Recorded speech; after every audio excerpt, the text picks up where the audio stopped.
In 1998, the Denver Broncos won their franchise's first ever Super Bowl. Led by John Elway, the Broncos then went on to repeat the following year for back-to-back championships. Denver had brought in John Elway in the 1983 draft, and after leading them to 3 Super Bowls, he finally won their franchise's first in 1998. But none of this should have happened, because John Elway shouldn't have ever even been a Bronco. So enjoy this deep dive on the most important forgotten vetoed trade in sports history. Going into the 1983 draft, John Elway was far and away the top prospect that year. He was a superstar before even stepping onto the field, and the Baltimore Colts were gifted the holy grail of the first overall pick, and therefore the rights to draft Elway, except he refused to play for them. John Elway, along with his father Jack Elway, said that if John was ever drafted by the Colts with the first pick, then he would just go play baseball. Well, it turns out that John Elway was a pretty damn good baseball player, and he was even drafted by the Yankees in the 1981 MLB draft, so maybe he was serious. Nevertheless, the Colts weren't going to take any risks, and the first overall pick had to be traded. This is where it gets crazy. Countless teams around the league calling into the Colts front office, clawing and grinding for any chance to obtain the rights to draft this can't-miss quarterback prospect. Now, let's bookmark this for a second to give you some context about what was going on with the NFL. During this time, the NFL commissioner was Pete Roosell, and the league's revenue and interest was at an all-time low. In the 1982 season, the league's players went on a 7-week strike that cost the NFL millions of dollars, so they were short on funds, to say the least. Also, the Colts quarterback at the time, Art Schlichter, had recently admitted to gambling and betting millions of dollars on NFL games. Art was the Colts' 4th overall pick the previous year, so the Colts were definitely hoping to get Elway this year to replace him. And on top of all of that, there was a rival football league gaining steam at this time. The other league would be known as the USFL and would immediately start taking as much talent away from the NFL as possible. So before the NFL season even started, incredibly talented players such as Reggie White, Steve Young, and Herschel Walker were already signed to the USFL. So Roosell really needed Elway to go to a stable market, and at the very least an NFL team. Almost any NFL team would do.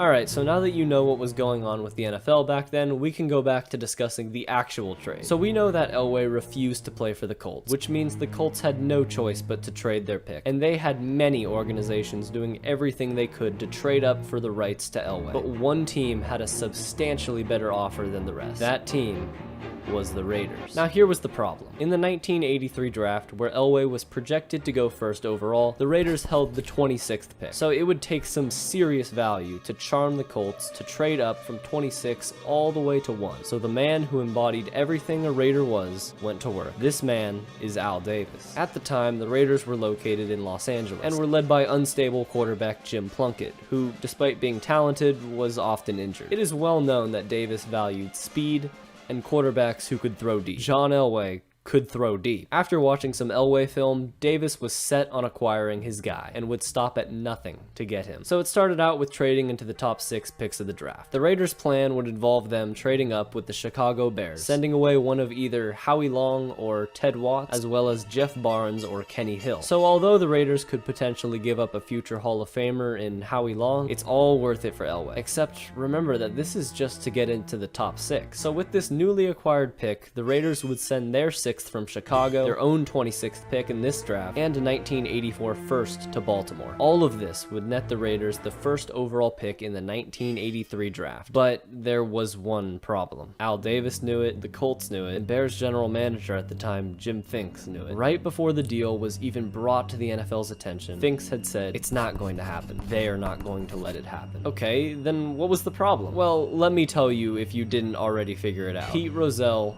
really hated Al Davis. So to make sure Davis never got Elway, Pete Roosell vetoed the trade. He would not let John Elway, the new face of the league and all of its revenue for years to come, fall into the hands of Al Davis. Here's why. Al Davis went against everything conventional at the time. Davis was a former co-owner of the AFL, a rival league to the NFL in the late 1960s. He stole notable players away from the NFL to instead join the AFL, such as Joe Namath, who may or may not have played in a rigged Super Bowl, and I may or may not have made a video on that, and you should definitely watch that video after this. Anyway, Davis was a pioneer who listened to nobody. The best example of this would come when Davis decided to move the Raiders to Los Angeles in 1982. Well, the league didn't let him, so guess what he did? He sued them for $35 million and moved the team anyway. Pete was not happy with Al Davis, and Davis was exactly what Pete Roosell did not want in his league. So in order to make sure that his arch rival Al Davis did not get his hands on the first overall pick and therefore the rights to John Elway, Roosell vetoed the Bears trade, as well as the Colts trade, voiding Elway from ever joining the Raiders. The Broncos would then swoop in and send a lesser package than the Raiders to steal Elway, and the rest is history. But if you want to learn more about the AFL and the sketchiest Super Bowl of all time, then watch this video.